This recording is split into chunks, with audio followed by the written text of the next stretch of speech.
참 아름다워라. 주님의 세계는 저 솔로몬의 옷보다 더 고운 백합화. 주 찬송하는도 저 맑은 새소리. 내 아버지의 지으신 그 솜씨 깊도다. 참 아름다워라. 주님의 세계는 저 아침에와 저녁놀 밤하늘 빛난 별. 망망한 바다와 널 보는 봉우리. 다 주 하나님 영광을 잘 드러내도다. 참 아름다워라. 주님의 세계는 저 산에 부는 바람과 잔잔한 시냇물. 그 소리 가운데 주 음성 들리네. 주 하나님의 큰 뜻을 나갈 듯하도다. 이 찬송가 참 아름다워라. 주님의 세계는 저 솔로몬의 옷보다 더 고운 백합화. 주 찬송하는 듯 저 맑은 새소리. 내 아버지의 지으신 그 솜씨 깊도다. 이렇게 찬양하는 사람들은 크게 두 부류가 있다. 그렇게 말씀을 드리겠습니다. 첫째는 주님을 영접하고 믿었을 때에 하나님의 자녀된 기쁨, 구원받은 감격. 그러한 구원의 은혜 가운데서 나무를 보고 풀을 보고 하늘을 보고 땅을 보고 꽃을 볼 때에 참 아름다워라 주님의 세계는 하고 찬양하게 됩니다. 그러나 그보다 더 놀랍게 찬양이 터지는 그 자리는 성령 충만을 받았을 때입니다.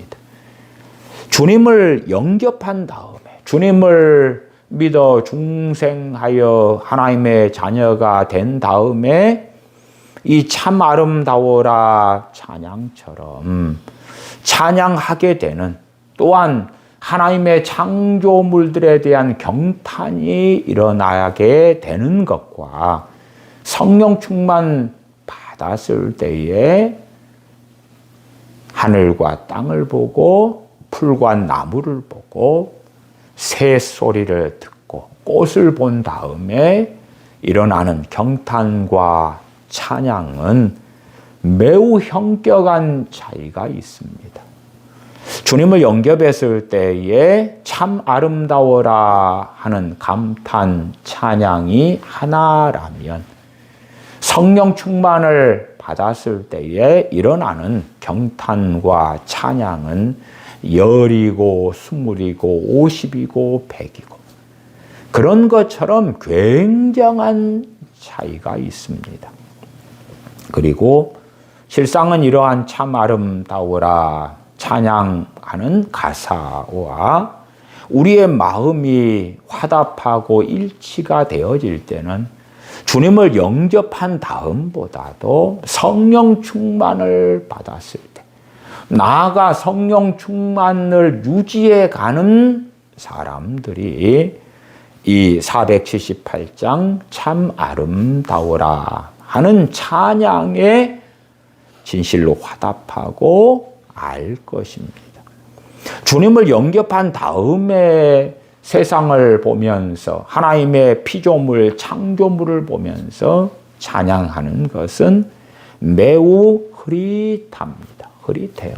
눈이 좋지 않은 사람, 근시인 사람이 눈에 맞는 안경을 낀 다음에 시력을 1.5, 2.0으로 안경을 통하여 회복하고 앞을 환하게 보는 것처럼 성령 충만을 받은 사람 혹은 성령 충만한 가운데 살아가는 사람들은 이 세상의 하나님의 피조물, 창조물들을 볼 때에 일어나는 경탄, 찬미, 찬양은 참 아름다워라 하는 찬송가의 가사와 같다. 그렇게 말씀을 드립니다.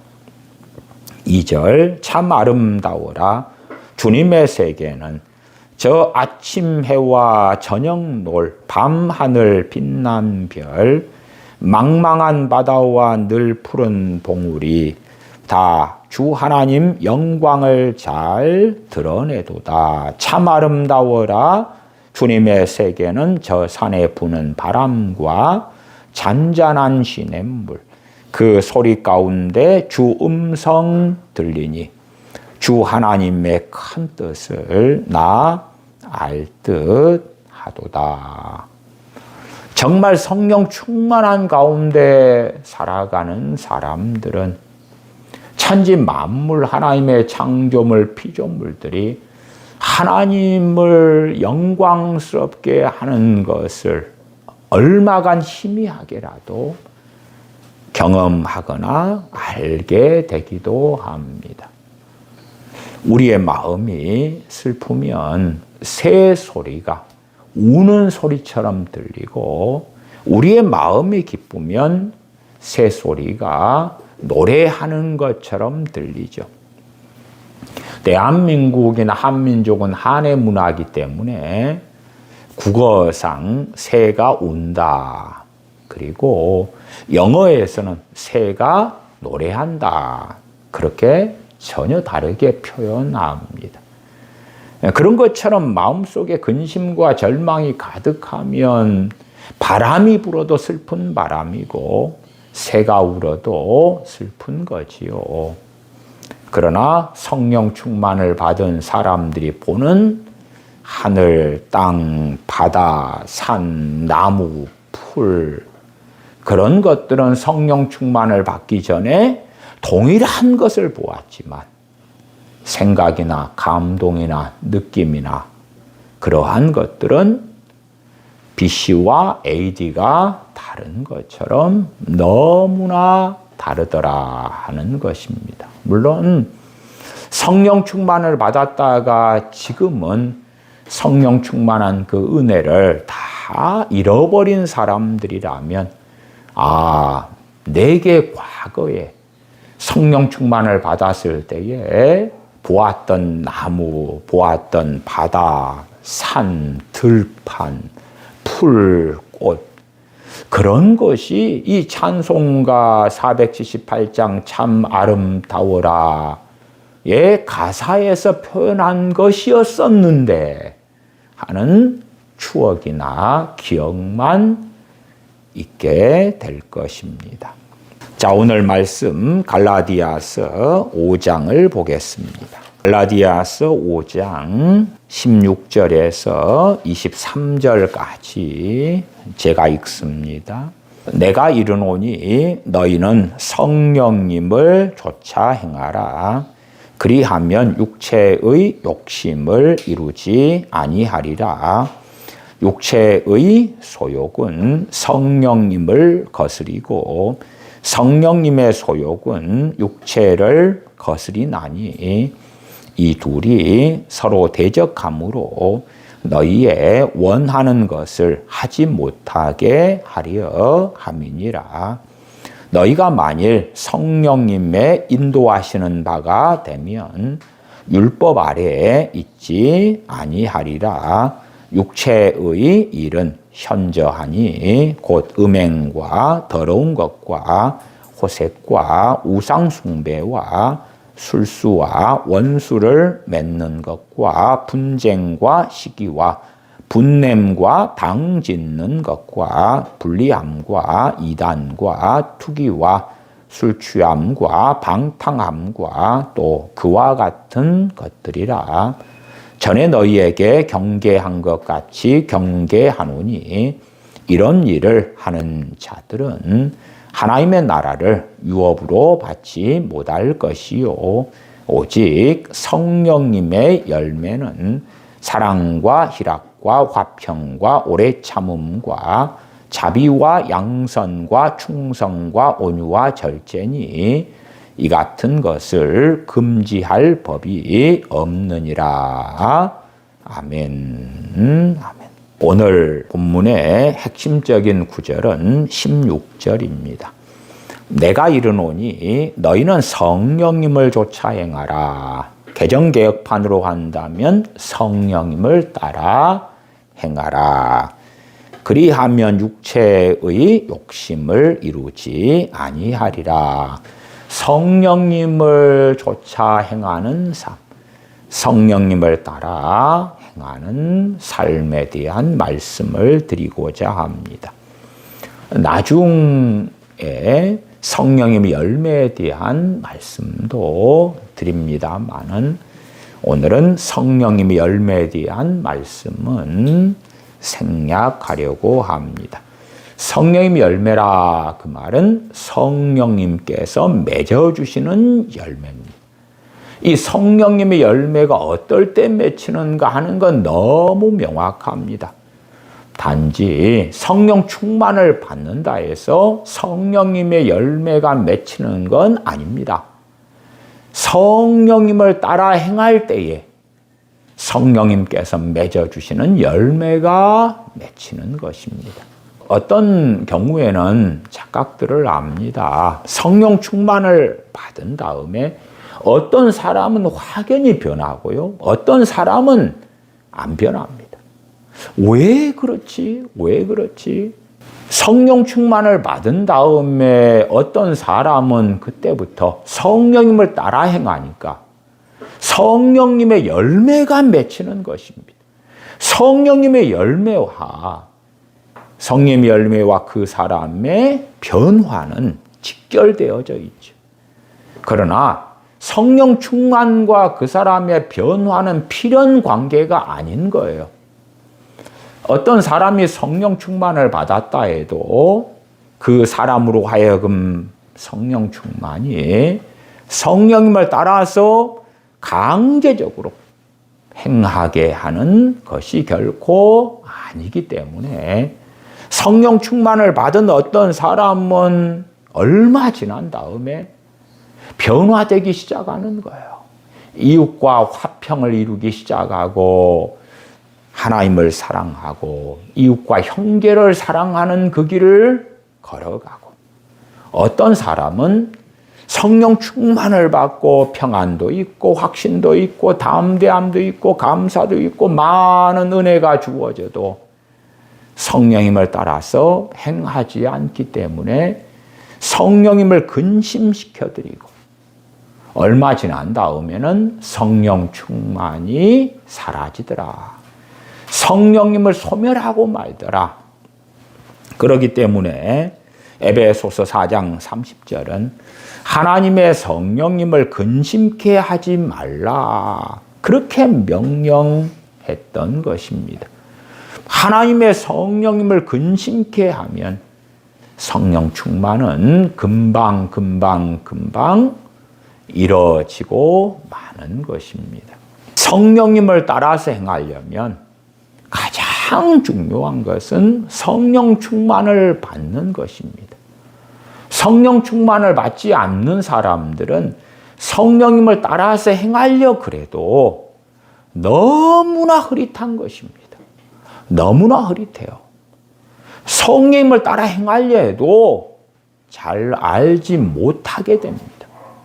그래서 그런 사람들이 말씀대로 살아가려니까 단지 성경을 읽은 다음에 성경에 있는 하나님의 말씀을 규범과 규칙으로 삼아가지고 율법주의적으로 이렇게 해야지 저렇게 해야지 하는 계명들만 남게 되고 구체적인 삶에서 성령님께서 어떻게 이끌어 가시고 인도해 가시는 것에 대한 것을 알지 못하게 됩니다.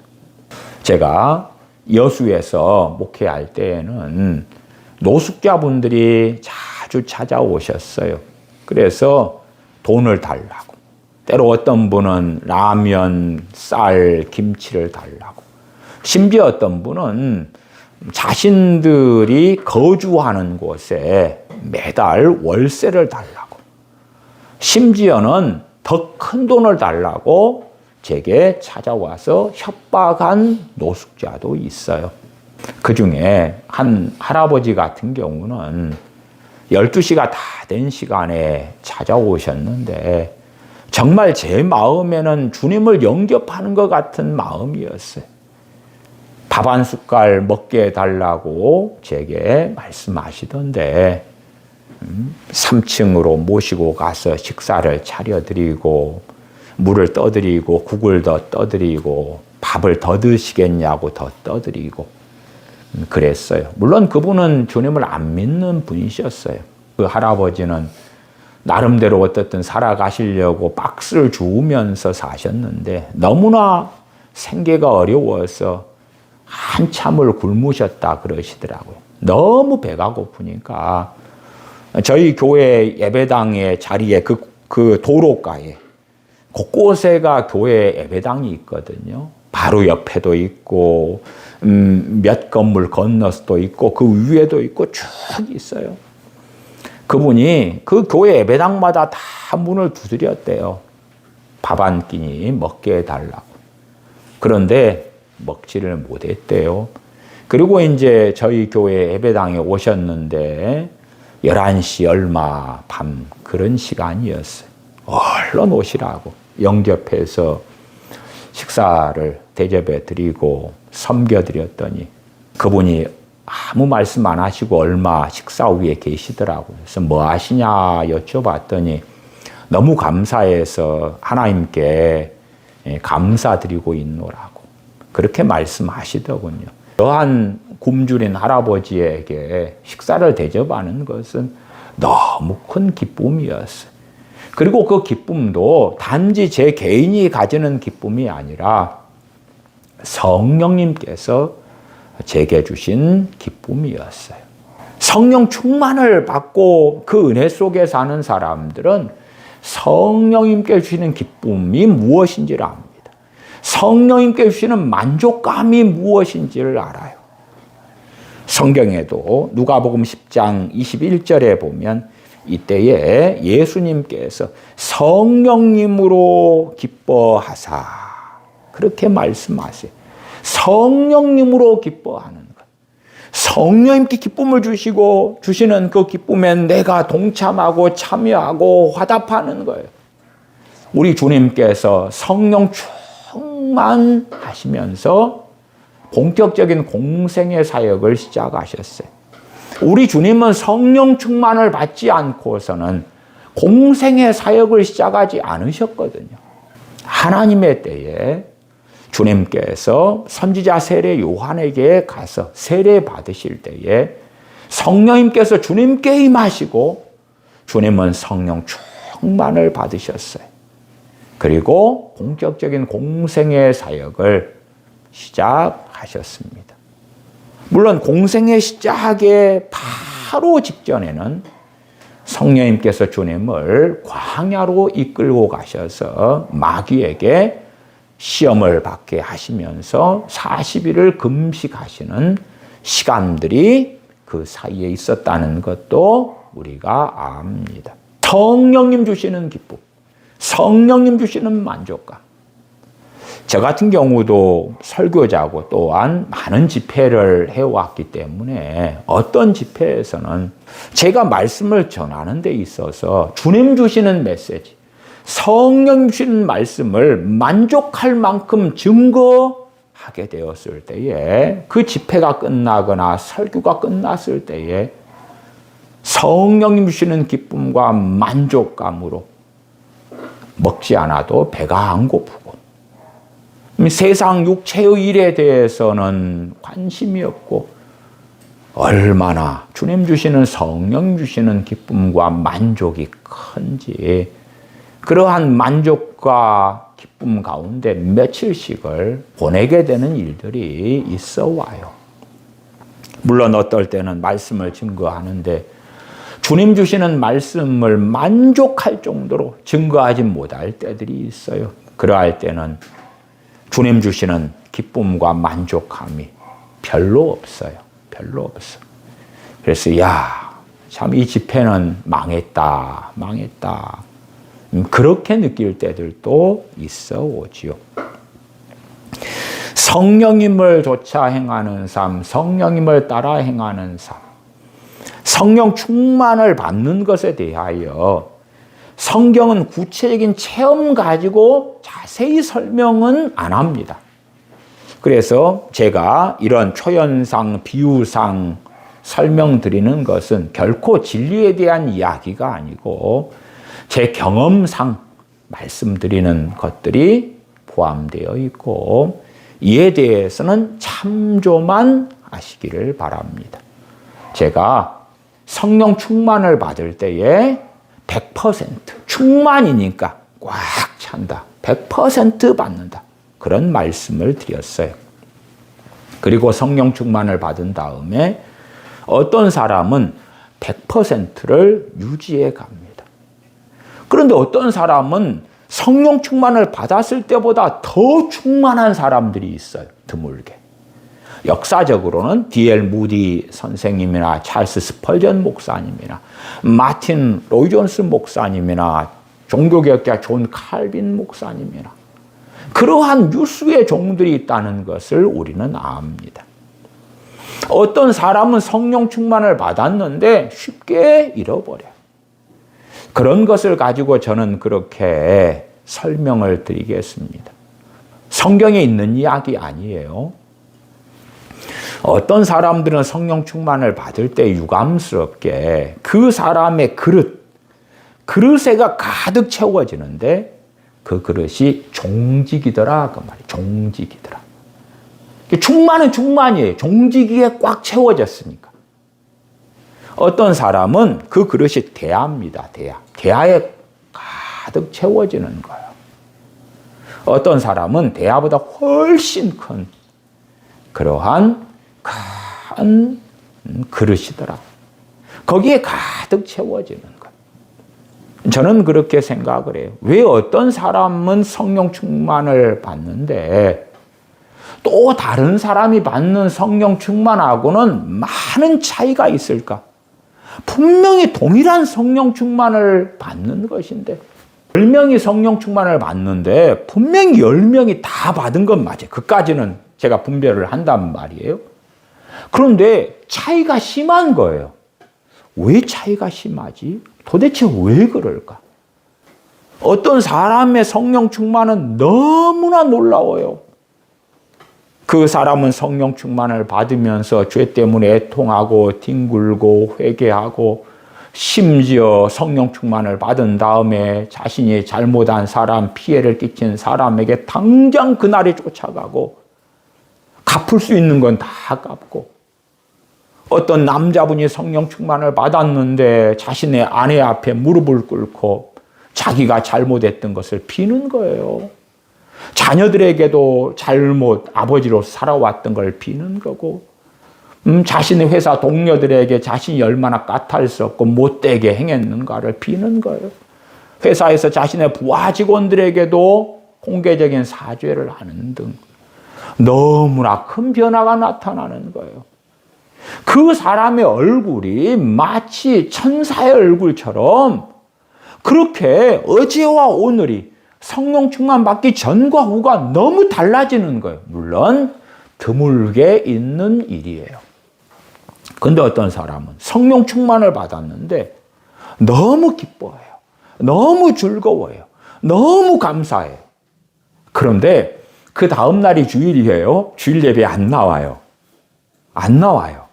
그리고 한 3주 됐는데 그 충만한 기쁨, 감사, 평안, 확신, 담대함, 은혜 다 사라지고 없는 거예요. 왜 이렇지?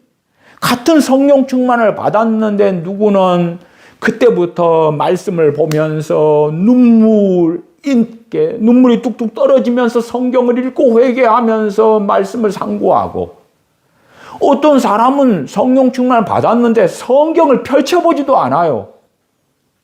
너무 감사하다, 너무 기쁘다, 하나님의 사랑이 이렇게 놀라운가 하는데 찬양은 안 해요. 찬양은 안 해. 야, 하나님이 나를 이렇게 사랑하시는구나. 성령 충만을 통하여 경험하고 체험하면서 너무 좋다 그러는데, 한편으로 어떻게 가냐 그러면 내가 사랑받을 사람이니까, 나는 사랑받을 자격이 있으니까 그런 식으로 이상하게 흘러가는 거예요. 그래서 그러한 각종의 인간 군상들에 대하여 저는 그냥 그릇으로 비유를 하는 거예요. 아, 누구는 대하고, 누구는 큰 밥그릇이고, 누구는 종직이고, 종직이. 분명히 충만히 채워졌는데 다르더라. 왜 누구는 종직이고 누구는 큰 대한가? 그렇게 생각을 해볼 때에, 아, 저 사람은 심령이 가난하구나. 저 사람은 애통하구나. 저 사람은 의에 줄이고 목마르구나. 지금 시대하고 많이 다르게요. 과거의 세대. 저도 마찬가지였어요. 제가 살아왔던 젊었을 때의 세대에는 대학교들마다 철학과가 잘 나갔던 때들이 있어요. 지금보다 훨씬 못 먹고 못 살았는데 많은 청년들이 철학과에 가는 거예요. 철학과가 인기가 있었던 때들이 있었어요. 왜? 먹고 사는 것보다 인생의 의미는 무엇이고, 사람의 존재란 무엇이고, 혹여 창조주는 계신가? 삶의 의미는 무엇인가? 어디에서 와서 어디로 가는가? 그것에 대한 고심 때문에 철학과에 갔던 거예요. 거기에서 어떤 사람은 하나님을 발견하고 하나님께로 돌아오고, 어떤 사람들은 어리석은 길로 가기도 하였습니다마는, 당시에 1970년대다, 80년대다, 그럴 때까지도 철학과 같은 데 가가지고 당장에 먹고 사는 것보다 삶의 의미를 찾는 그러한 길을 걸어갔던 청년들이 많았어요. 물론 지금은 돈 안 되는, 먹고 사는 것과 관련이 없는 철학과 같은 경우는 이미 대부분 다 망했고 없어졌죠. 심령이 가난한 사람들, 애통하는 사람들, 의에 줄이고 목마른 사람들, 이런 사람들이 그릇이 크더라 그 말이에요. 그릇이 커요. 내가 정말로 어떠한 길을 걸어가야 하느냐.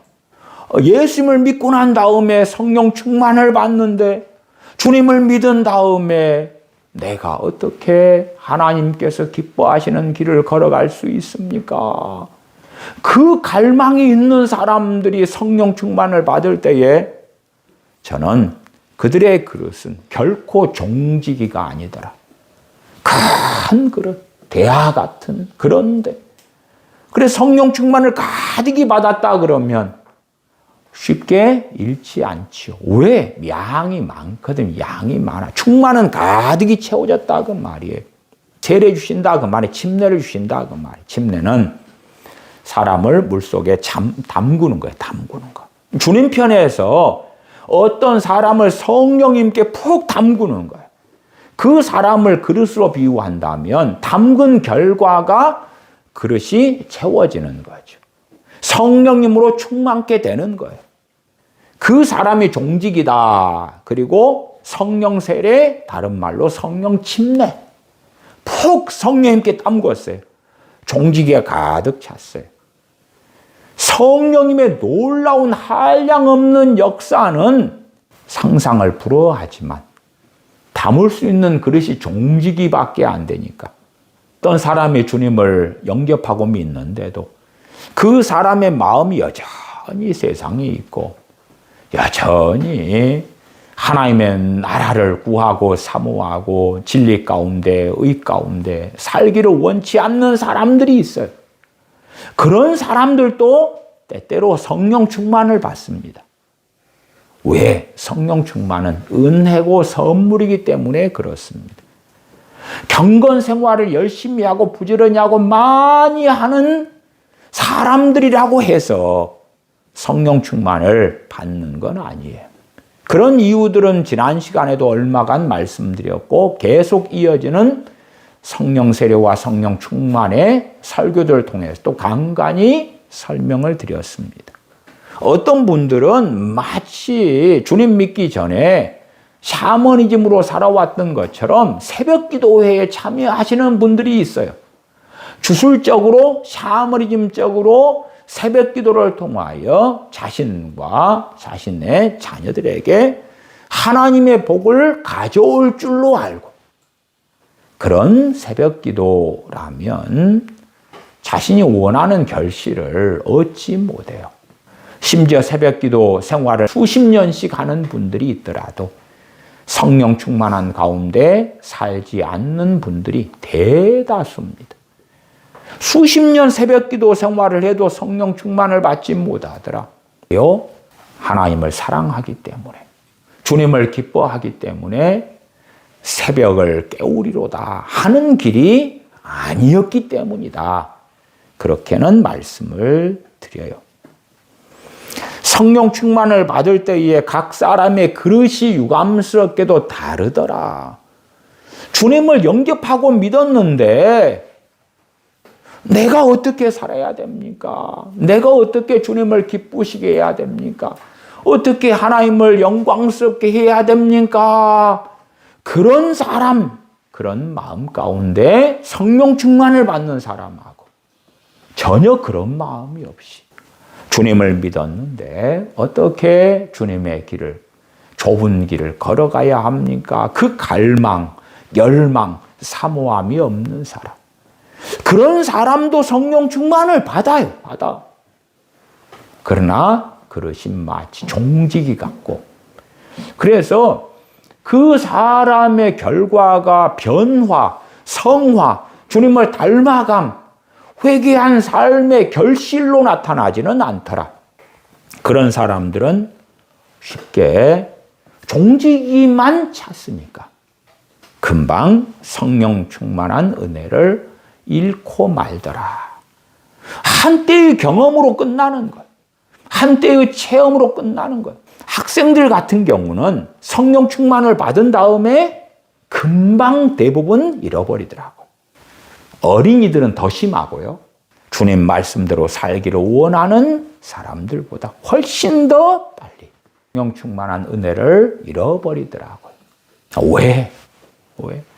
주님을 영접하고 믿었지만 주님을 위하여 살고자 하는 그 열망이 없더라. 저는 그러한 것에 대하여 이 사람이 종직이구나. 이 사람은 종직이보다는 좀 낫네. 밥그릇이구나. 이 사람은 밥그릇보다 훨씬 크네. 세숫대야구나. 그런 차이들이 있더라. 성령 충만이 사실은 100% 넘는 게 어디 있어요. 다 100% 충만이 가득 찬 건데 어떤 사람은 성령 충만을 받은 다음에 3년이 지났는데 그 성령 충만이 종지기에서 큰 대야로 변하니까 과거에 받은 성령 충만과 동일한 성령 충만은 맞는데 동일하지가 않은 거예요. 왜? 종지기에 수백 배거든. 수백 배거든. 이 설명들은 참조하시라고 말씀드리는 거죠. 그렇게 설명할 때에 좀 더 알아먹을 수 있을 것 같다. 그리고 제가 판단한 가운데서 이러한 비유와 예제를 삼아서 말씀을 드리는 거예요. 종지기의 성령 충만. 누구는 대하의 성령 충만을 받았어요. 무디 선생님처럼, 찰스 스펄전 목사님처럼, 요한 웨슬리, 조지 휘필드, 그러한 주의 종들 같은 하나님의 사람들처럼 더 점점점 그릇이 커지고 더 충만, 거기에 충만. 그렇게 받는 사람들과 그렇지 않은 사람들에서, 그렇지 않은 사람들이 대다수인 것은 사실이에요. 그나마 이제 내가 밥그릇의 정도다. 거기에서 그 충만만 주기적으로 받는다 그래도 정말 탁월한 신앙이다. 그렇게까지는 말씀드릴 수 있겠어요. 우리가 주님 승천하실 때에 고린도전서 15장에 보면 500여 형제들이 부활하신 주님을 배웁는 것을 성경을 통해 확인해요. 그러나 주님 명령에 따라서 예루살렘에 유하면서 아버지 약속하신 성령님을 기다리는 사람들은 120명에 불과했어요. 380명은 자기 갈 곳으로 돌아갔어요. 갈릴리 사람들이 다수였는데 그들이 예루살렘에 거하면서 아버지의 약속하신 성령님을 기다렸어요. 500여 명 가운데 120여 명만. 그들은 다 주님의 제자들이었습니다. 사도들이 그 사이에 포함되어 있었죠. 그들은 공생의 세월 동안에 주님과 함께 했고 주님께 말씀을 배웠어요. 주님의 사도들 11명, 가룟유다 제외하고 11명. 그리고 가룟유다의 자리에 마띠아가 들어오죠. 나아가 주님의 제자 70명. 그런 사람들이 중심이 되는 120명이죠. 그러니까 이미 그들은 주님과 함께하는 시간들 동안에 그릇이 커졌다. 그렇게 말씀을 드려요. 그렇기 때문에 사도행전 2장의 120문도가 받은 성령 충만과 우리 대다수의 신자들이 받는 성령 충만이 동일한 성령 충만은 맞는데 매우 큰 차이가 있게끔 보일 수밖에 없는 거예요. 종지기하고 어마어마하게 큰 그 그릇, 대야 그런 것보다 더 큰 대를 가득히 채우는데 어떻게 같을 수가 있냐 그 말이. 주님께서 가룟유다를 제외한 11명의 사도들에게 너희는 내가 일러준 말로 깨끗하였으니 주님 말씀으로 깨끗하게 된 이들, 그러한 이들에게 성령 충만이, 그러한 이들이 성령 충만을 받은 것과 우리 대다수가 받는 것은 매우 큰 차이가 있죠. 자, 성령 충만을 100을 받았다. 그럴 때 이제 소수의 사람들은 그 그릇을 키워가면서 충만해 가더라. 그리고 다수의 사람들은 그 그릇이 그대로 있는 거예요. 그런 가운데 점점점 은혜를 까먹더라. 우리의 자동차에 기름통이 있잖아요. 주유소에 가서 기름을 채우실 거 아니에요. 가득히 채웠다 합시다. 만땅이라 그러죠. 가득히 채웠다. 그 다음에 기름을 소모할 거 아니에요. 소모하고 때에 맞게 또 가득 채우거나 충분히 채우시겠죠. 그런 삶이 정상적인 삶이에요. 자동차의 기름을 한번 가득히 채운 다음에 기름이 다 떨어졌는데 기름을 안 채우면 자동차는 굴러가지 못하겠죠. 그런 그리스도인의 삶, 그 다음에는 자동차로 인한 편리함을 얼마간 기름 떨어질 때까지 누리다가 그 다음에는 자동차 없이 살아가게 되겠죠. 성령 충만을 받을 때 기도의 은혜가 일반적으로 와요. 말씀의 은혜도 일반적으로 와요. 또한 참 아름다워라 찬송가의 가사처럼 세상을 보매 얼마나 아름다운지, 성령 충만 받기 전에 보았던 꽃과 성령 충만 받은 후에 보는 꽃은 전혀 다른 것이에요. 똑같은 새인데 성령 충만 받기 전에 저 새들이 울면 짜증이 났는데 성령 충만 받은 다음에 동일한 새가 우는데 하나님을 찬양하는 소리로 들리더라. 너무 또한 아름답더라. 그런 놀라운 격차가 있죠. 충만을 받은 다음에 많은 사람들은 그 충만한 은혜를 잃어버려 갑니다.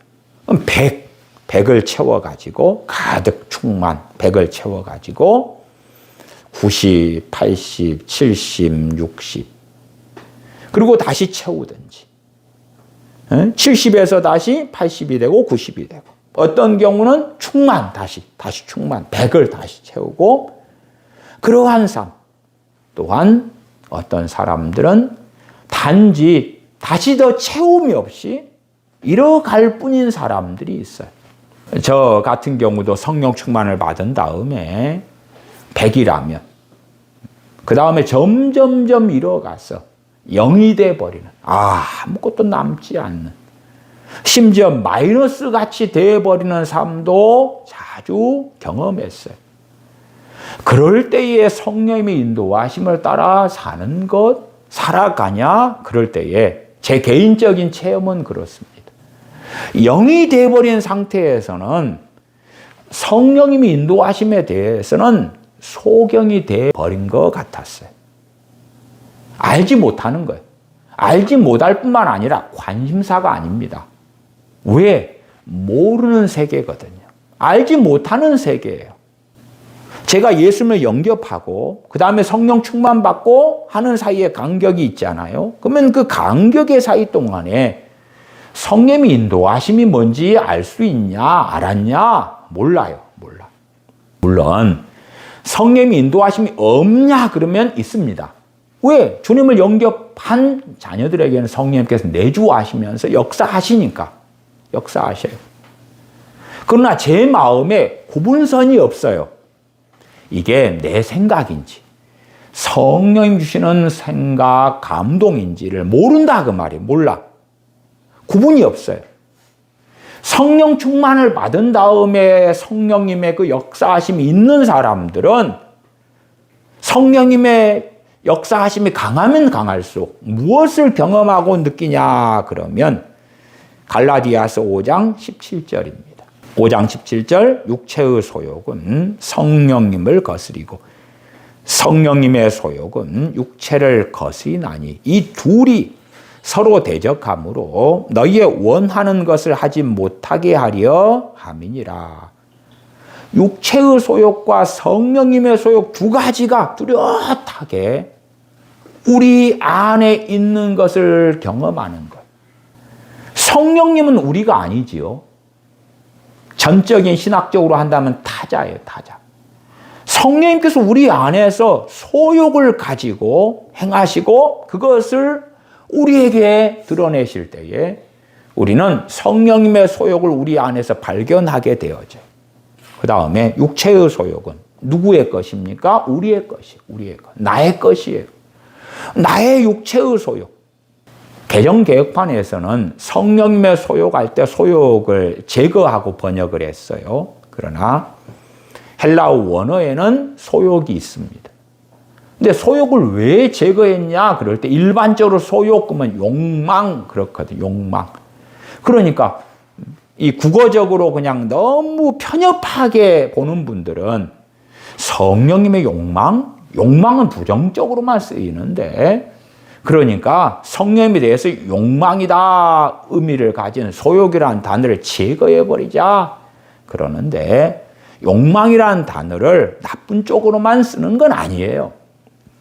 그래서 종교개혁자 존 칼빈은 성령님의 소욕은 성령님께서 우리 안에서 일으키시는 거룩한 욕망 그렇게 주의해야 합니다. 거룩한 욕망이라고. 저는 욕망이라는 단어보다도 열망 이렇게 사용을 많이 해왔습니다. 성령님의 소욕, 성령님의 열망, 성령님의 갈망, 성령님의 바라시는 것 우리 안에서 우리에 대하여 바라시는 것. 그러니까 성령 충만을 받은 사람들 그리고 성령 충만한 은혜를 다 안 까먹고 얼마간이라도 가지고 있는 사람들. 성령 충만은 아니지만, 그러나 기름을 채워서 가득 찬 상태는 아니지만 얼마 있는 거지요.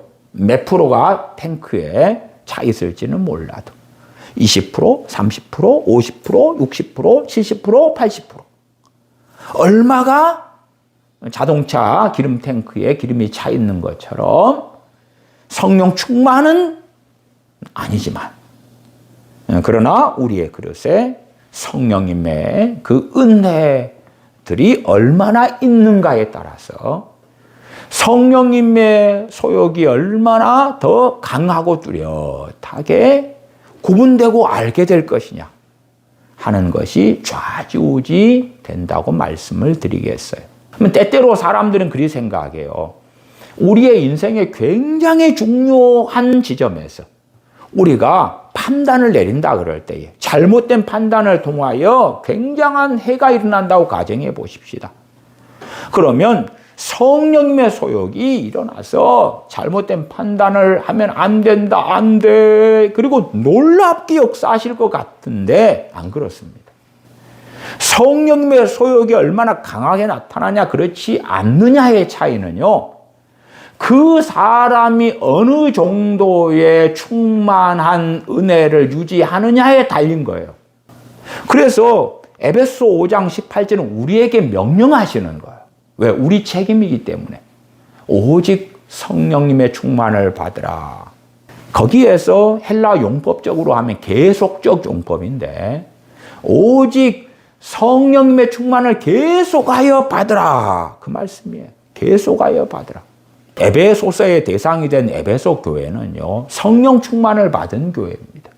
대다수의 교인들은 성령 충만을 받았고 성령 충만을 유지하는 중인 대부흥기 속에 살았던 에베소 교인들이에요.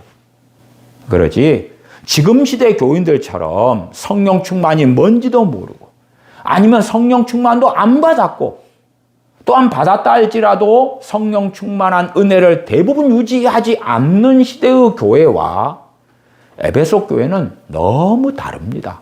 다른 교회예요. 다른 교회. 그렇기 때문에 오직 성령 충만을 받으라 할 때에 에베소 교인들의 대다수는 그 말씀을 잘 이해합니다.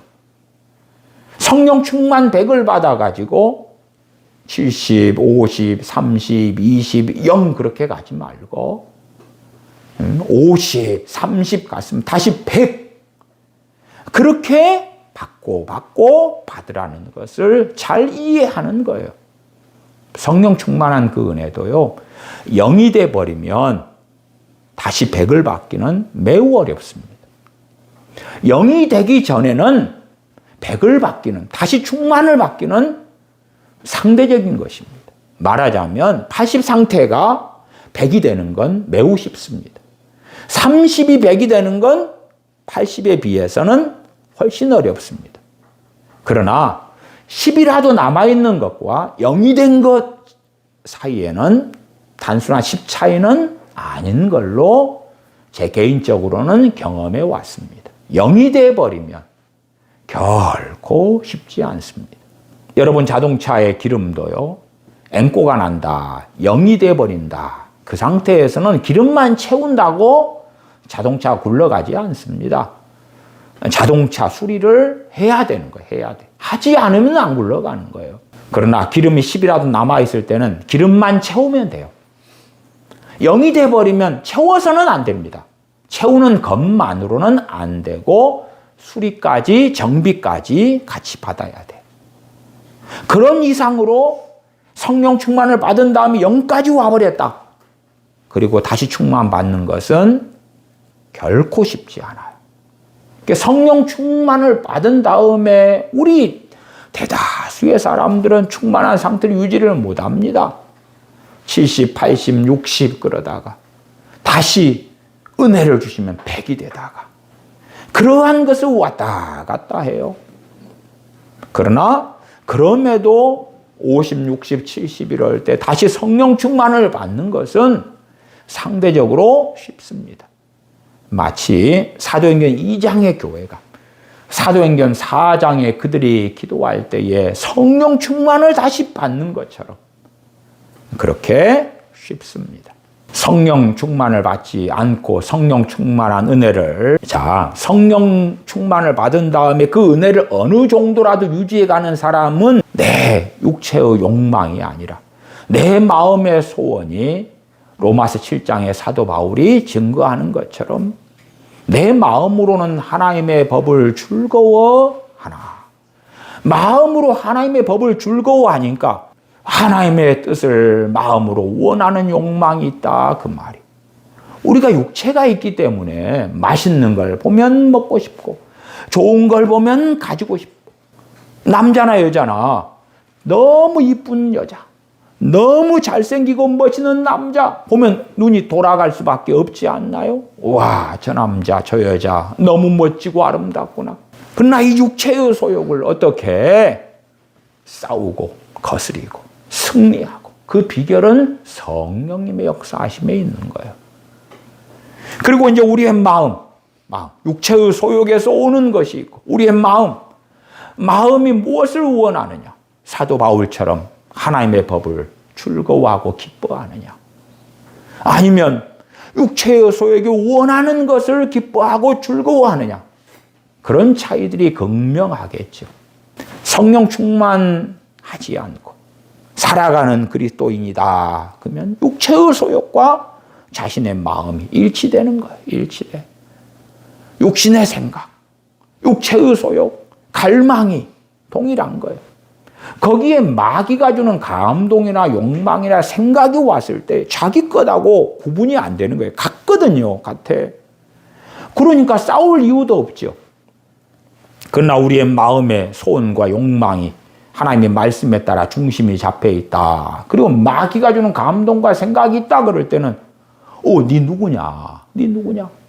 내 것이 아닌데 하는 내가 아닌 타자인 마귀를 발견하겠죠.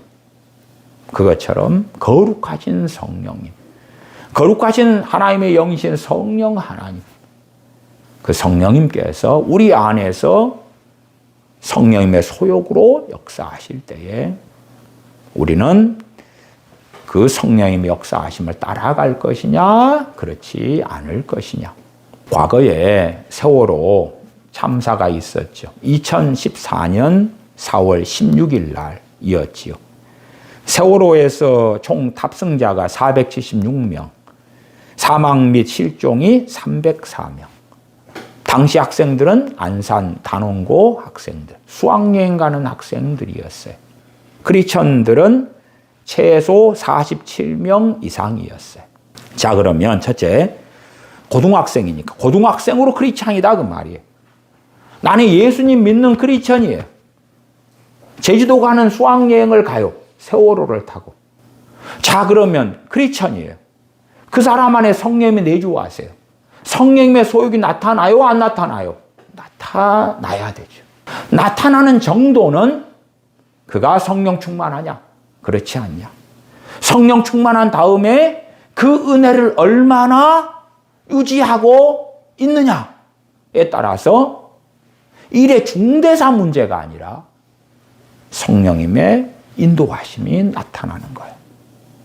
그 비극적인 죽음의 길을 걸어갈 것이냐? 그 다음에 명확한 것은요, 이 47명이 넘는 크리스천 고등학생 아이들, 단원고 아이들, 이 아이들의 부모들은 대부분 크리스천이에요. 대부분 크리스천이에요. 한 부모든지 두 부모든지 크리스천이에요. 자, 그러면 첫째 당사자, 예수님 믿는 당사자가 배를 타고 수학여행을 가는데 수학여행 가면 기뻐요? 안 기뻐요? 기쁘죠. 이게 육체의 소욕인 거예요. 육체의 소욕이 다 죄가 되는 건 아닙니다. 김밥 천국에 가서 많은 먹거리가 있을 때에 뭔가를 고르면 죄가 되고 뭔가를 골라 먹으면 의가 됩니까? 아니잖아요. 문제 없어요. 특별한 경우 아니고서는. 그런 것처럼 수학여행 가는 건 죄 아니죠. 문제 아니에요. 그러나 하나님은 아시죠. 저 수학여행은 참사가 일어날 것이라는 것을. 거기에 학생들이 정말 예수님 믿는 사람이라면 성령님이 내주하셔요.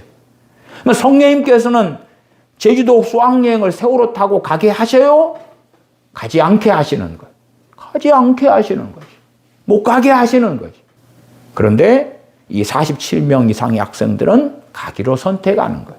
최소한 마귀역사를 빼고 육체의 소욕과 성령님의 소욕이 딱 그러면 한 사람 안에 몇 가지 마음이 있는 거예요? 두 가지 마음이 있는 거예요. 두 가지 마음. 한 가지 마음만 있을 때가 문제가 되는 거예요. 성령님의 소욕이 있는데 너무 흐릿해요. 흐릿해. 그러면 안 느껴지겠죠. 한 가지밖에 없는 거예요. 아니면 흐릿한 것도 못 느낄 수 있는 거예요. 그 사람은 육으로 사는 사람, 육으로. 크리스찬이다 하는데 종교인인 거예요. 그리고 그 단원고 아이들의 부모. 물론 이 47명이 최소 47명이에요. 크리스찬 이 학생들이. 그리고 다른 학생들, 크리스찬이 아니다는 학생들의 부모까지도 부모 중에서 크리스찬이 있다는 건 아실 거예요. 그러면 부모들, 자녀를 그 죽음의 길로 걸어가야 되고 살아남아도 평생의 트라우마 가운데 살아야 되는 비극. 거기에 자녀들이 가는데 부모에게 성령의 소욕이 나타날 수밖에 없어요. 없어. 과연 정말 성령의 소욕이 있었냐? 그걸 아냐? 두 마음이 있을 때에 심각한 상황에서는 번뇌가 일어납니다. 번뇌가 일어나요. 번민이 일어나요. 어쩔 줄을 몰라요. 제가 성령의 인도하심에 대하여 극단적인 경우로 결혼에 대한 이야기도 몇 번 드린 적이 있어요. 어떤 남자와 어떤 여자와 결혼하기로 했어요. 심지어 극단적으로 내일이 결혼식 날이 돼버리고 말았어요. 그날 저녁만 자고 한밤만 자고 일어나면 누군가의 아내, 누군가의 남편이 되는 거예요. 거기에서 어떤 사람이 밤새 잠이 오지 않고 까닭없이 눈에 눈물이 나고 번뇌가 일어나는 거예요. 그러나 결혼식장을 잡아놨고 까닭없고 내가 사랑하는 남자, 사랑하는 여자와 결혼하게 되었고 왜 번뇌가 일어나는지 모른단 말이에요. 그리고 결혼식 당일 돼서 딴딴따단 하고 결혼해요. 신혼여행을 갔다 와요. 혼인신고를 해요. 심지어 신혼여행에서 허니문 베이비가 생겨요. 근데 몇 달 지난 다음에 보니까 그 남자, 그 여자의 모든 것이 거짓말인 거예요. 학력도 거짓말이고, 직장도 거짓말이고, 삶도 거짓말이고, 그 사람의 신앙도 거짓말이고, 다 거짓말인 거예요.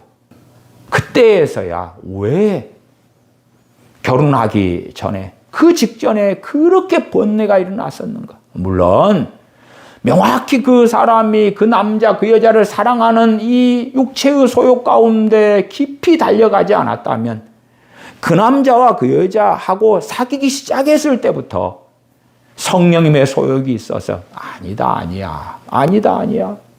우리 사귈까? 우리 연애할까? 우리 결혼할까? 성령님의 소욕이 나타나서 아니야. 그걸 알려주심이 있었다 그 말이에요.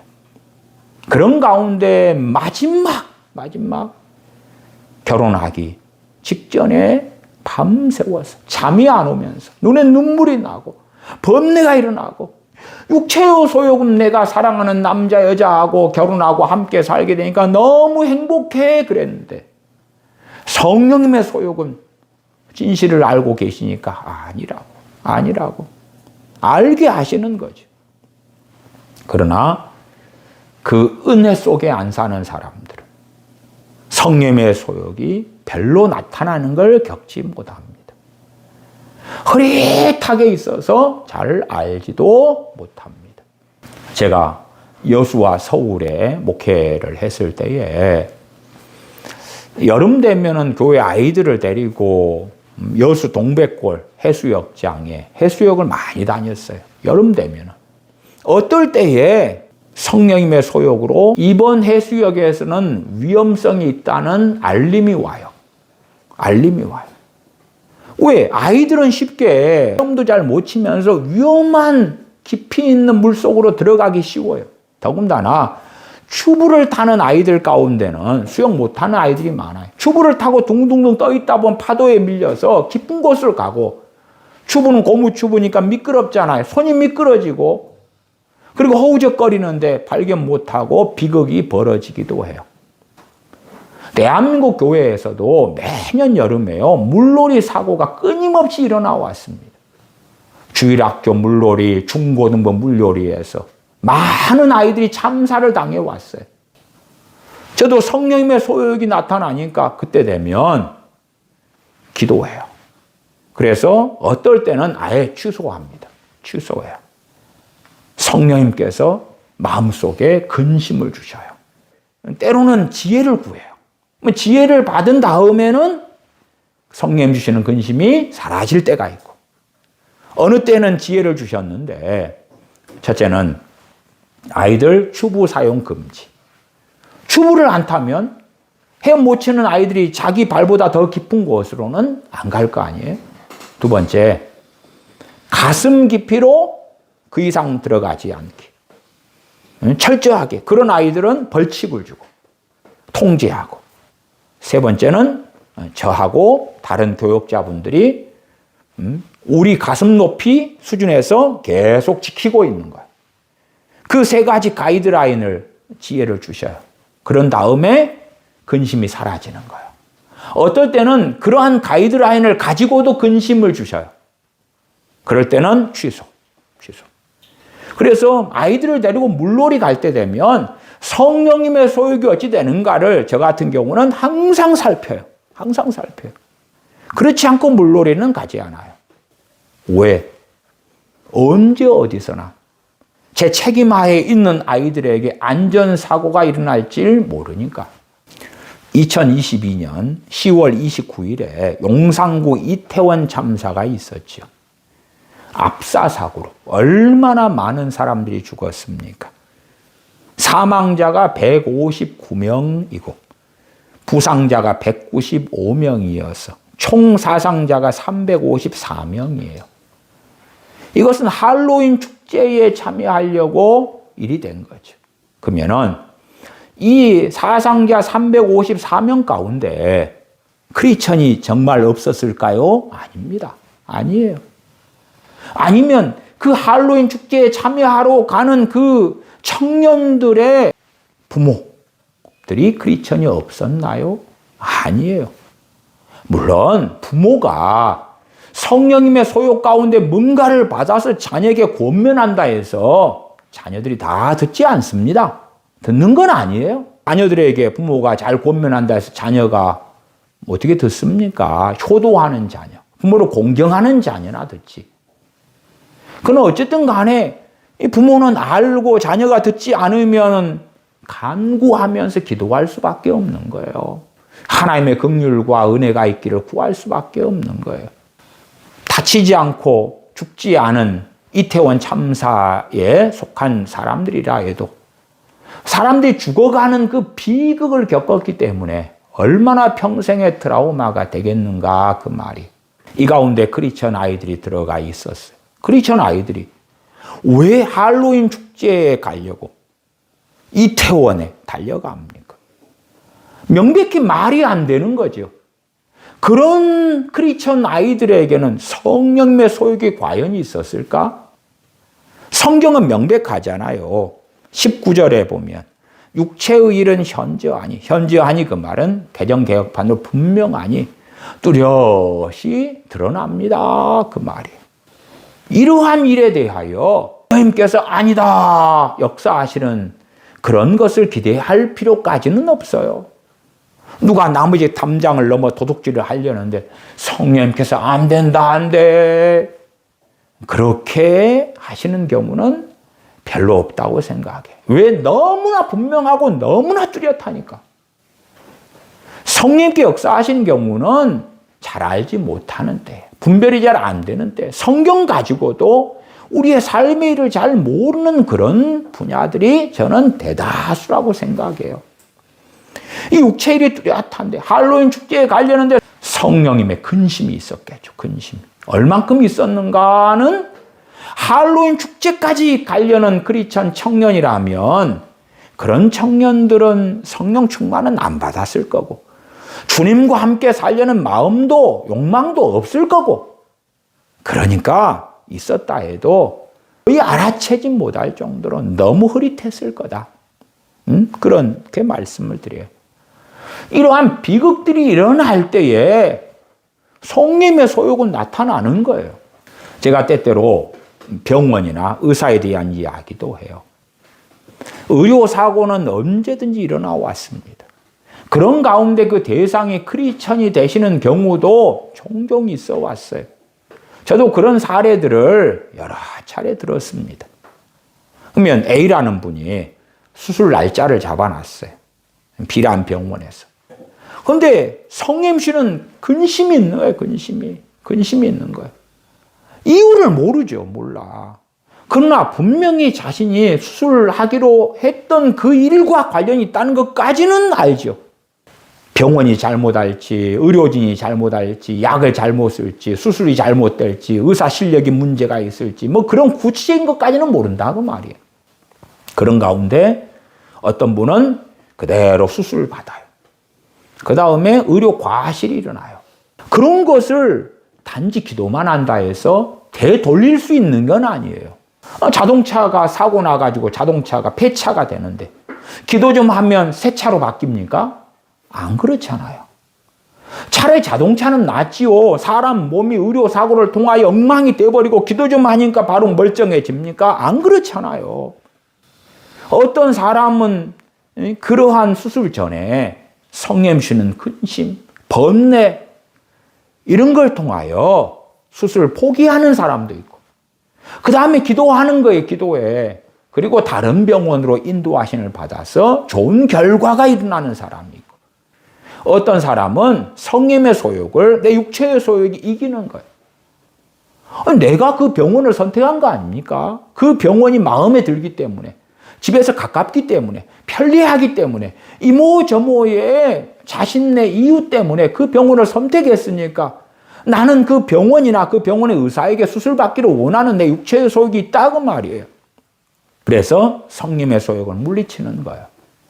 물론 그것도 성령 충만을 받고 사느냐, 아니면 받은 다음에 은혜의 절반이라도 유지하고 사느냐 등등등과 성령의 소욕의 강도, 역사하심, 그런 것은 명확한 차이가 있다. 그런 말씀은 계속 드리고 있어요. 그러한 구체적인 삶에 있어서 성령을 따라 행하는 것은 성경에 기록되지 않습니다. 왜? 우리 각자의 삶의 자리에서 일어나는 것이기 때문에 그래요. 많은 목사님들이 지난 시간에도 말씀드렸습니다마는 말씀 중심의 신앙을 하자, 성경 중심의 신앙을 하자 주장합니다. 그건 맞아요. 맞아. 말씀 중심으로 살아야 되죠. 말씀 중심으로 살아야 되니까 성령님을 따라 행해야 돼요. 근데 성령님을 따라 행하는 것은 신비적인 것이야. 그것 말고 겸손해라, 사랑해라, 섬겨라, 구제해라, 그런 것만 말씀 중심, 그리고 성령님께서 각자의 삶 가운데 역사하시는 것, 그건 신비적인 것이야.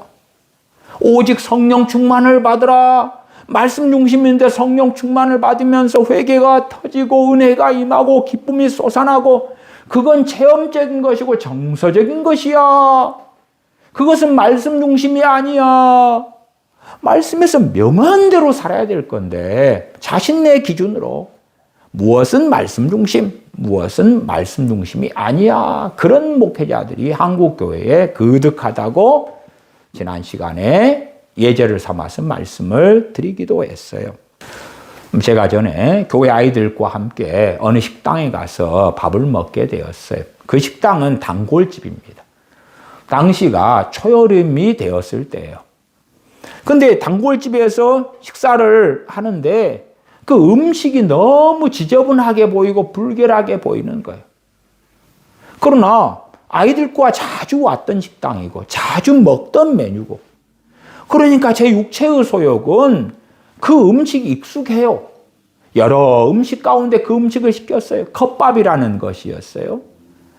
그런데 성령님의 소욕이 그 음식을 먹기 싫은 마음, 더러운 마음, 불결한 마음이 드는데 저는 제 육체의 소욕을 따라 그 음식을 먹었어요.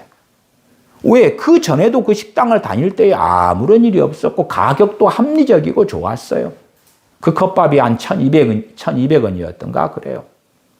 그 다음에 먹고 난 다음에 장염에 걸렸어요. 왜? 알고 보니까 초여름인데 식재료 관리를 제대로 안 한 식당이었거든요. 성령님께서 단지 제가 장염 걸리는 것 가지고 역사하시는 거예요. 물론 저는 따라가지 않았지만 제가 어느 날 교회 집사님과 장군도라는 섬에 낚시를 가기로 약속을 했어요. 그때는 12월 겨울날이었어요. 낚시를 좋아하니까 물론 좋아해도 자주 갈 기회는 없어요. 한 달에 어쩌다가 한두 번도 그때는 자주 갔을 때예요. 그러니까 한두 번도 못 갔다 그 말이죠. 그러니까 어쩌다가 정말 하루를 잡아서 낚시를 약속을 해놨는데 가까운 1,000원 주면 섬에 장군도 섬에 데려다주는 배편이 있어요. 1,000원이면. 그렇게 가는 거예요. 그리 가서 무인도에서 낚시를 하고 오는 거예요. 근데 낚시 가기 전날에 제 육체의 소욕은 가고 싶으니까 낚시 약속을 잡았잖아요. 그러나 제 마음 안에 가기 싫은 마음이 온 거예요. 가기 싫은 거예요. 후회가 되는 거예요. 안 갔으면 좋겠다는 마음이 두 마음이 있는 거예요. 육체의 소욕과 성령님의 소욕이.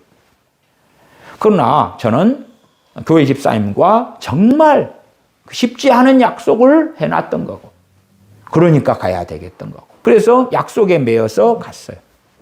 나중에 집사님께 이야기를 들어보니까 집사님도 목사님과 약속은 했지만 그리고 그분은 저보다 낚시를 더 좋아해요. 육체의 소욕은 얼마나 죄? 그건 죄가 아니에요.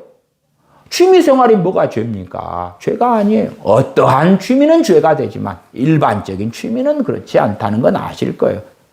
그것도 돈을 크게 들이는 어떤 수십만 원 들이는 그런 낚시가 아니라 그냥 동네 낚시. 바로 코앞에 있는 1,000원짜리 배를 타고 한 5분? 3분? 이렇게 가면 되는 코앞에 있는 작은 섬 무인도에 가는 거거든요.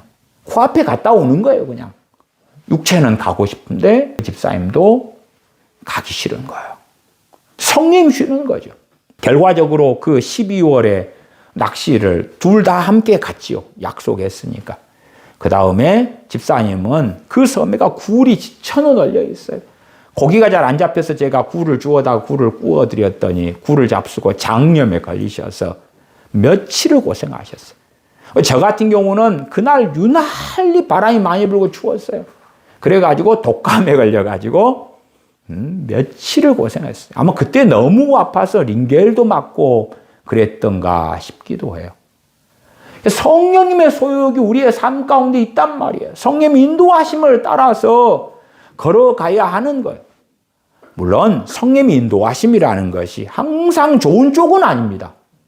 말하자면 우리 육신을 행복하게 하는 쪽은 항상 되지 않는다. 그것에 대한 것은 앞에 말씀을 드렸잖아요.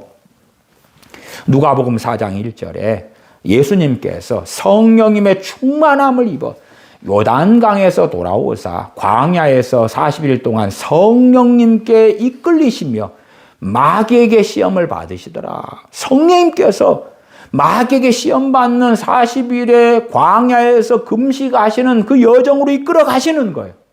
하나님의 영광을 위한 고난의 길.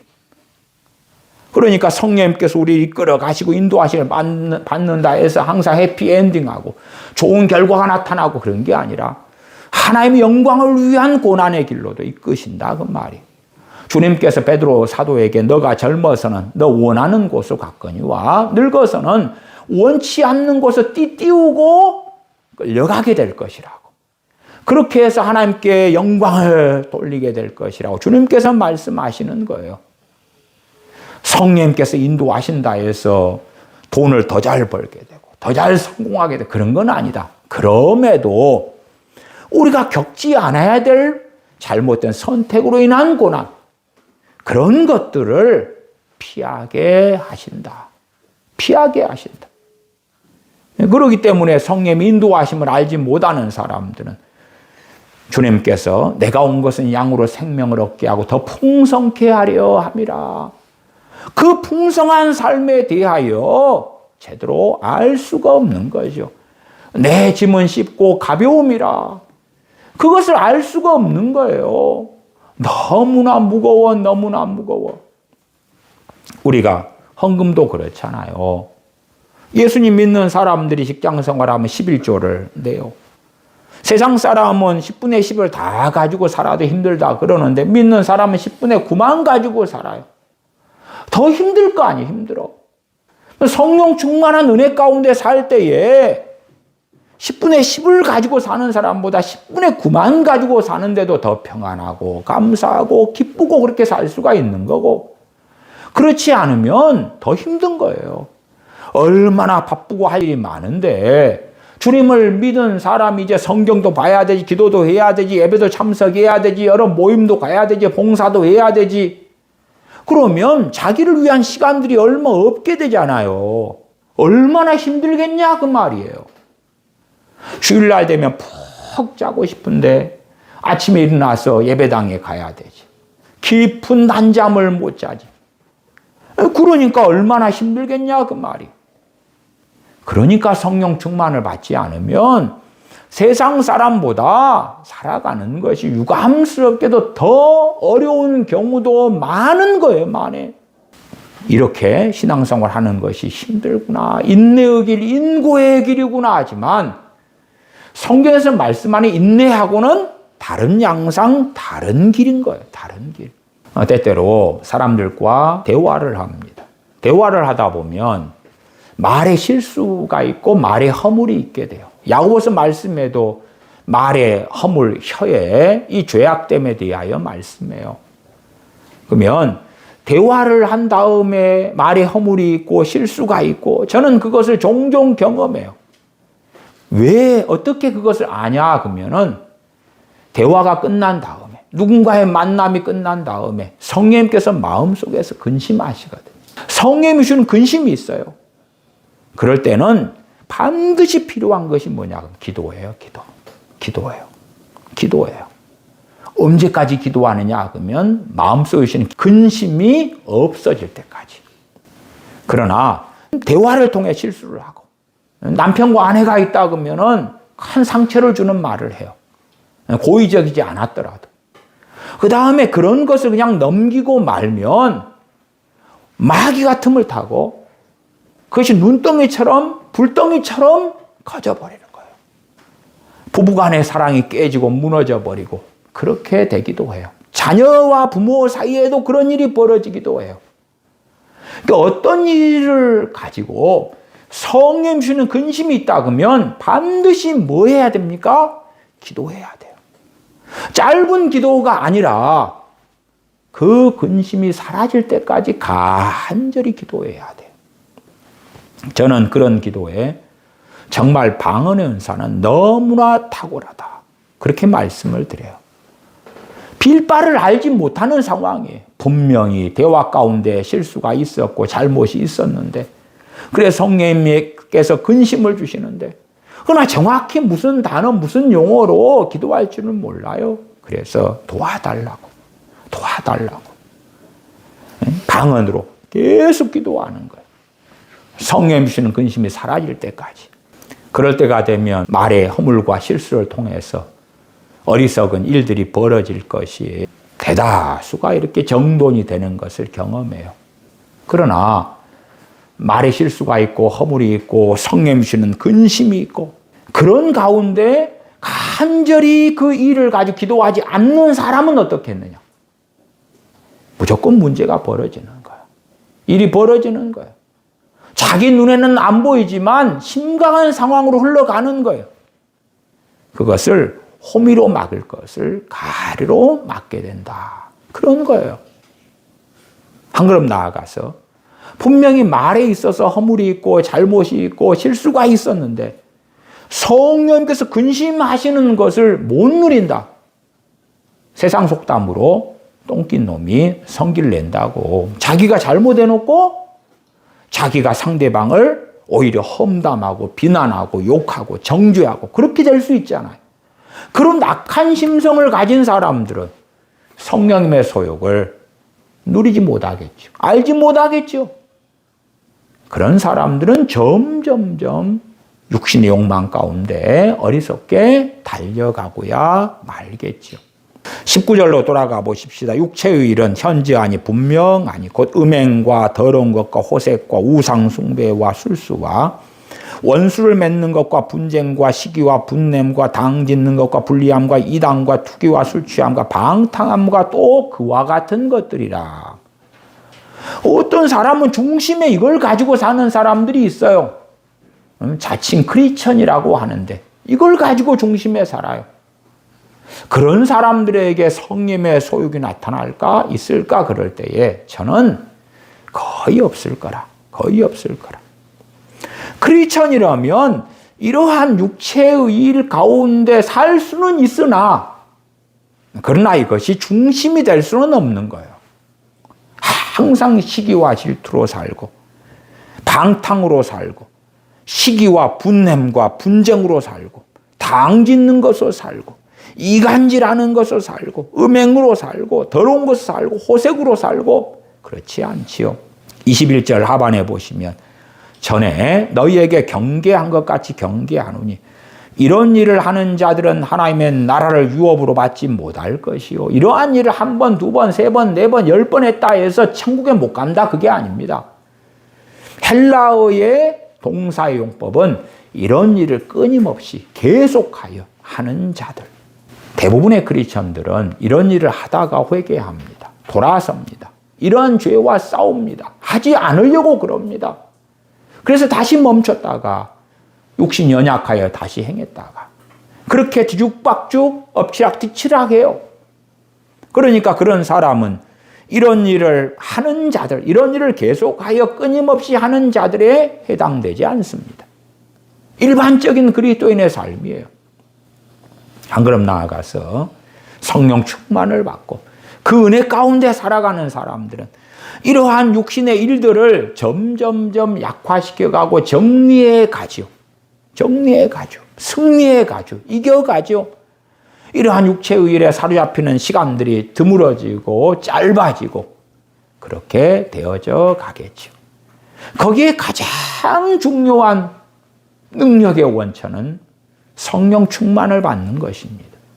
성령 충만 없이 살아가는 그리스도인들은 이러한 육체의 일과의 싸움에서 제대로 승리할 수 없는 거예요.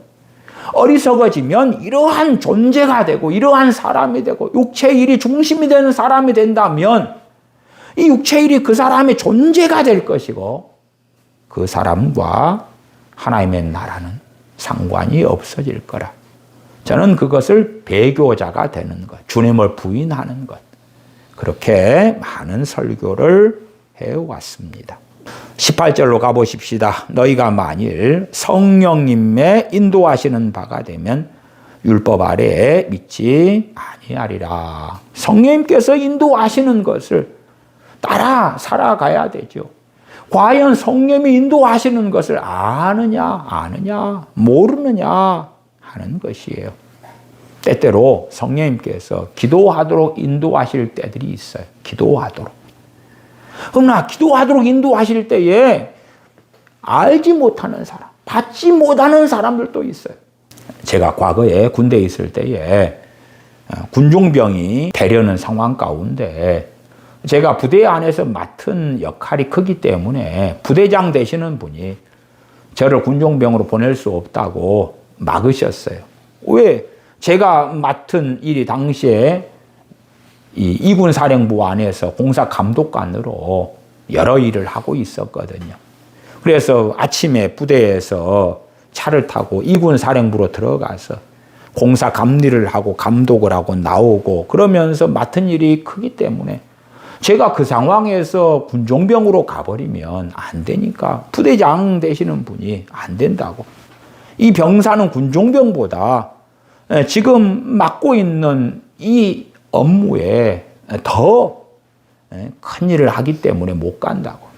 근데 군종병이 돼야 될 딱 그 타임이 됐는데 그리고 자리가 났는데 또한 저는 군대 가기 전에 군종병이 되게 해달라고 기도를 했고 하나님께서 군종병이 어느 때 되게 해주신다고 제게 말씀도 해주셨어요. 그 타이밍이 됐는데 부대장 되시는 분이 가로막는 거예요. 그때 성령님께서 기도하게 하시는 거예요. 기도할 마음을 주시는 거예요.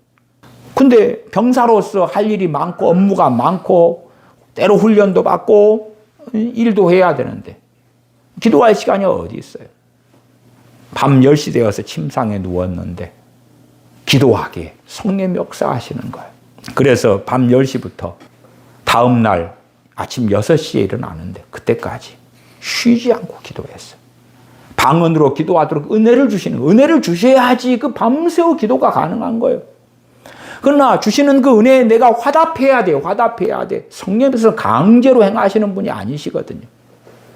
아침 6시 정도 딱 밤새워서 기도하고 6시 정도 깰 때쯤 되니까 이 일을 어떻게 처리해야 된다는 지혜를 주시더라고요. 이런 방식으로 이렇게 처리해가지고 군종병이 될 수 있다는 지혜를 주시는 거예요. 그래서 주신 지혜가 있으면서 이제 계속 기도하는 것이 멈춰도 되겠다. 그리고 주신 지혜에 따라서 그날 행하고 며칠 뒤에 군종병이 되었어요. 며칠 뒤에 부대로 옮겨서 가게 되었어요. 그러한 비슷한 일들이 평생에 사는 가운데 종종 있어 왔어요. 그러니까 성령님께서 기도하게 하시는데 그 기도하게 하신 걸 안 받는 사람 혹은 못 받는 사람은 어떻게 합니까? 그러면서 하나님 알아서 해주세요. 하나님의 주권입니다. 그러면 그 사람이 받을 은혜와 누릴 것을 못 누리는 거예요. 그러면서 하는 말이 하나님 왜 이럽니까 나한테? 그런 사람들이라면 얼마나 어리석은 사람이 됩니까? 정말 어리석은 사람이 되는 거예요. 성령님이 인도하시는 것을 받지를 않는 거예요. 알지를 못하는 거예요. 정말 어리석은 사람이 되고 맙니다.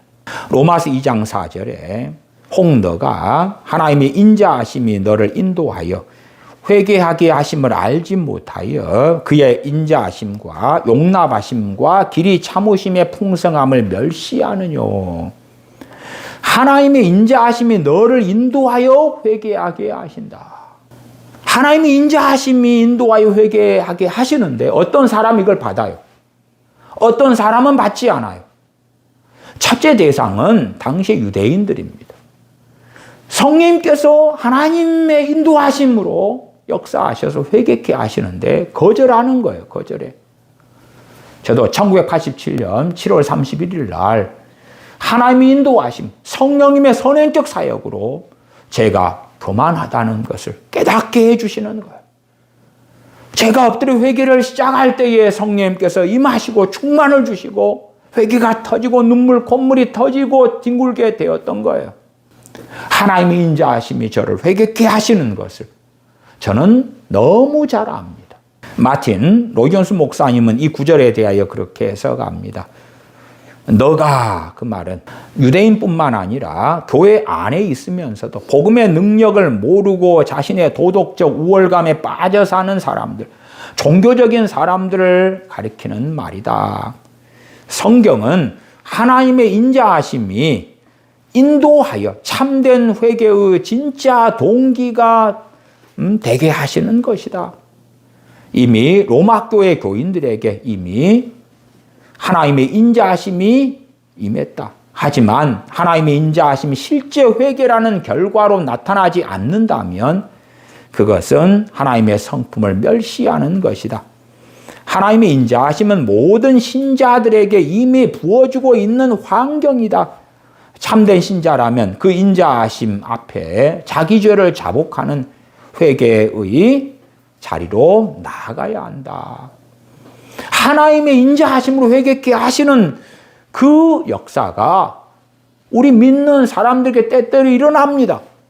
그 기회를 잡는 사람이 있고 잡지 않는 사람이 있는 거예요. 로마서 2장 4절에 너가 하나님의 인자하심이 너를 인도하여 회개하게 하심을 알지 못하여 자기가 회개했는데 자신의 덕성으로, 자신의 신앙으로, 자신의 경건으로, 자신의 의로움으로 했다. 나는 회개했는데 너는 왜 회개 안 했냐?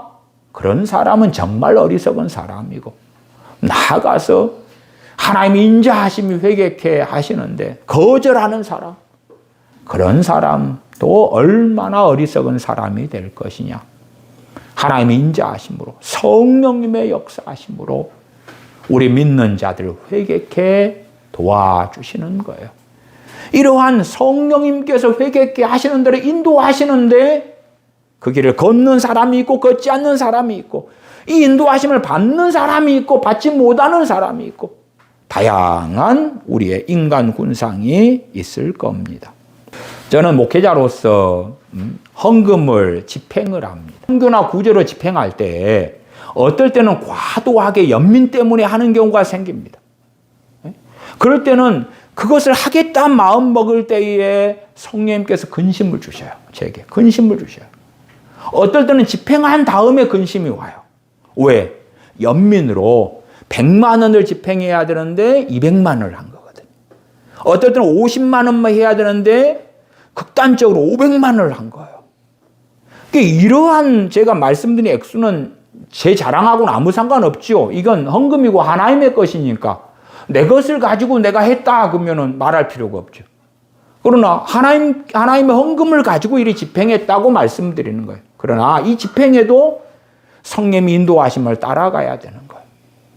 제가 과거에 북한 선교하는 단체에 요청을 받고 헌금을 몇백만 원을 했어요. 물론 제게 아니라 저는 돈이 없으니까 교회 헌금으로 했죠. 근데 얼마나 제게 성령님께서 근심을 주시고 탄식을 주시고 그러시는지 며칠을 몸부림을 쳤어요. 그 다음에 제가 심지어 하나님께 그러면 제가 그 북한 선교 단체에 연락해서 헌금을 돌려달라고 이야기를 하겠습니다. 그렇게 기도를 했더니 이제 멈추시는 거예요. 그렇게까지는 안 해도 되는데 너가 지금 그 북한 선교 단체를 돕고 섬기는 것은 옳지 않다고. 옳지 않다고. 저는 당시에 북한 선교 단체라면 다 좋게 봤어요. 다 좋게 봤어요. 탈북자들이 중국으로 와가지고 그들을 구제해가지고 전도하고 그런 등등을. 그러니까 교회 헌금으로 힘에 지나도록 도와왔던 거죠. 근데 주님이 안 기뻐하셨던 거예요. 근심을 주시는 거예요. 성령님이 인도하심은 정말 다양한 양상이 있습니다. 하나만 더 말씀드리고 말씀을 마무리하겠습니다. 사도행전 10장 19절에 베드로 사도에게 하나님께서 3번의 동일한 환상을 보여주십니다. 보자기 환상이지요. 사도행전 10장 19절을 읽어드리면 베드로가 그 환상에 대하여 생각할 때에 성령님께서 저더러 말씀하시되 두 사람이 너를 찾으니 일어나 내려가 의심치 말고 함께 가라. 내가 저희를 보내었느니라. 성령님께서 직접 말씀하시는 때들이 있어요. 저 같은 경우도 그러한 것을 여러 번 경험했습니다. 그러나 이러한 성령님께 직접 말씀하시는 걸 듣지 못하고 들을 수 없는 상태가 되는 규모거리가 된 크리스천들이 너무 많은 거예요. 못 듣는 사람, 강제로 성령님께 듣게 하시는 게 아닙니다. 성령님께서 말씀하시는 걸 못 듣는 것은 각자의 책임인 것이요. 정말 많은 사람들이 성령님께서 중요할 때에 말씀하시는 걸 들을 수 없는 신앙 상태, 영적 상태에 살아갑니다. 그러면서 하나님 나한테 왜 이러십니까? 그렇게 말하지요. 아니요. 성령님께서 말씀하시는 걸 들을 수 있는 은혜의 삶을 살아야 됩니다. 주님 안에 거하는 삶을 살아야 됩니다. 성령 충만한 삶을 살아야 됩니다. 성령 충만 100을 받아가지고 그 100을 다 유지해 가는 건 당연히 어렵습니다. 그러나 성령 충만한 그 은혜를 주시니까 그 은혜에 따라서 살아가는 거예요. 그래서 종지기를 더 큰 밥그릇으로 바꾸고 밥그릇을 대하로 바꾸고 거기에 은혜로 선물로 충만한 그 은혜를 채워가야 되는 것입니다. 갈라디아 지역에 사도 바울은 1차 전도 여행 때 바나바 사도와 함께 복음을 전해서 교회들이 세워졌습니다. 그리고 갈라디아 지역의 교회들은 갈라디아서 3장 2절대로 너희가 성령님을 받은 것은 듣고 믿음으로냐 율법의 행위로냐, 성령 충만을 다 받은 교인들이에요. 또한 사도 바울과 바나바 사도는 그들에게 성령의 인도하심을 따라 살아가는 삶을 명백히 가르쳤을 거예요. 그러니까 그들에게 성령님을 따라 행하라고 다시 사도 바울은 갈라디아서를 통하여 말씀하는 거예요. 그걸 아니까 되새겨 주는 거예요. 유감스럽게 성령 충만을 받은 갈라디아 지역의 교인들은 거짓 교사, 거짓 선생이 들어와서 주님의 복음을 훼손시키고 왜곡을 시키고 율법으로 끌고 가고 그럴 때에 성령님이 인도하신 역사가 나타났을 터인데 사람의 간교한 말에 속아 넘어가서 다른 복음을 쫓아가 버리고 말았어요. 그런 가운데 사도 바울은 갈라디아 지역의 교인들에게 성령님을 따라 행하라 말씀하는 거예요. 정말 성령님께서 너희들을 어디로 이끌어 가시더냐? 어디로 이끌어 가시더냐? 고린도 교회 교인들은요, 성령 충만을 받았어요. 대부흥 속에 교회가 세워졌어요. 성령님의 놀라운 은사들이 나타났어요. 그런데 바울파, 게바파, 아볼로파, 예수님파 그렇게 나누어지는 거예요. 왜? 성령님을 따라 행하지 않으니까. 육체의 욕망 가운데 살아가니까 이란 성령님으로 사도 바울이나 아볼로나 행하는데 동일한 성령님의 역사로 알지 못하는 거예요. 육체의 소욕이 너무 강렬하니까. 성령 은사가 나타난다 해서 그들이 성령 충만한 것이 결코 아니죠.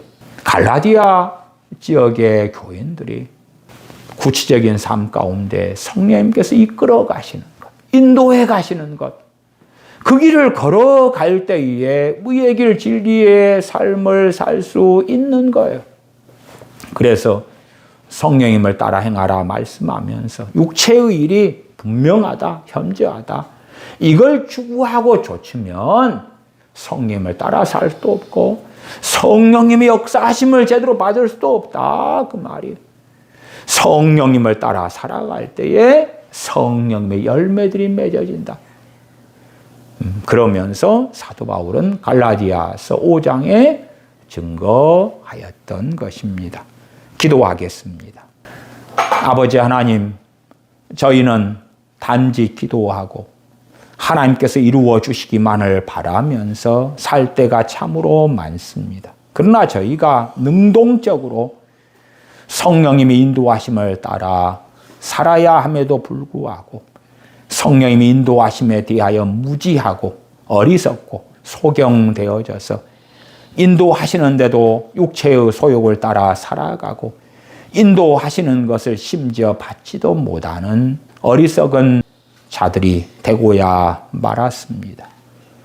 저희들에게 성령 충만을 아버지께서 우리 주 예수님의 이름으로 베풀어 주셔서 그 은혜의 선물로 말미암아 주님과 동행하며 성령님의 인도하심을 따라서 살아가는 저희가 되게 하여 주시옵소서. 우리 주 예수님의 이름으로 기도하옵나이다. 아멘. 아멘. 함께 기도하겠습니다.